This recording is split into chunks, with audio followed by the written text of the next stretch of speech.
warga negara Amerika Serikat, terdakwa kasus dugaan korupsi pengadaan satelit slot orbit 123 derajat bujur timur atau BT, Thomas Anthony van der Heyden, di sela-sela waktu skor memberikan keterangan usai saat sidang di Pengadilan Militer Tinggi 2 Jakarta pada Selasa 11 Agustus 2026.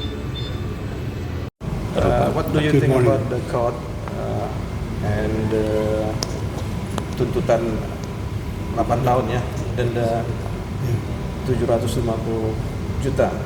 Thank you for asking me. Rupiah. I have a lot to say, but I want to focus on only a couple things. One, I'm very thankful for my attorneys and for my lawyers who have worked with me from the first day pro bono, without a rupiah. These people are here. There's 29 attorneys working, sign the documents, helping me. I have no money. So I want to say very clearly, maybe that doesn't sound so good in the news, but there's some really good people in this country. Okay, that's number one. There's not very good people in the prosecution offices. I'm sorry to say, but people know, they say you're American, so you can speak straight. Straightly speaking, they are the corrupt ones, not Pat Leonardi and myself. Because they try to create a fiction for political reasons. This is really honest. It's proven. This is my second case. I've been in prison 5 years. 5 years because of politics. My first case, I had no interpreter. I received no documents. I didn't even receive documents in Indonesian, much less in English. And I'm already here without my family because I'm not from Indonesia. I'm here already 5 years in prison. But in this case, I'm very hopeful. I've seen that the judges pay attention. I see that the judges really seem to care very much. And I'm hopeful that the word justice is important to them as it is for me. But most important, I'm thankful to the people who have supported me from the first day, my lawyers. And maybe, as Pak Leonardi said, mudah-mudahan, I can finally go home to see my family because of the work that they do. Because if it's only me, like the first case, no lawyer, no translator, nothing. 5 months sitting in a court, I don't even understand one word. And now I'm in prison. With these people, I'm very, very thankful. And that's the most important message that I have to give today. Yeah. There's good people here. Thank you. What do you want message to public about your justice in the court? My message to the public is this. There are not many secrets in the justice system, but there is a lot that is not talked about, okay? So I hope that the government, the people that Indonesia elect, and I've been in Indonesia working, building satellite programs more than 20 years. Not at once. This is my third visit here to help the country.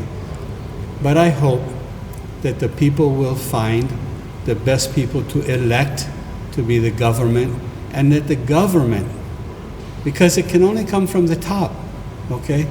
The government can work towards eradication, towards getting rid of the corruption in the judicial system. Because if not, sorry, but nobody's safe. If you're a minister or you're whoever you are in this country, politics wins, not justice, and that has to change. Okay. Ya, dari semua sudah kami analisa dari dakwaan. Jadi jaksa penuntut umum tidak bisa membuktikan melawan hukum dari terdakwa 1 dan terdakwa 2. Dia tidak mencantumkan melawan hukumnya dan tidak mencantumkan mens reanya. Kami sudah otak-atik sampai berulang kali tidak dicantumkan. Jadi kami pun bingung apa yang kami harus jawab. Kedua, kronologi itu tidak dicantumkan secara benar. Jadi dakwaan ini benar-benar sumir. Tidak ada ininya. Tidak ada saksi dan tidak ada bukti. Di antara keduanya tidak ada hubungan, tidak ada saksi dan tidak ada bukti. Yang dimaksud dengan pemaparan pun karena jaksa penuntut umum tidak menerjemahkan, mereka salah sangka. Mereka hanya mengambil kata nafayo, itu yang disebabkan kedua terdakwa ditangkap.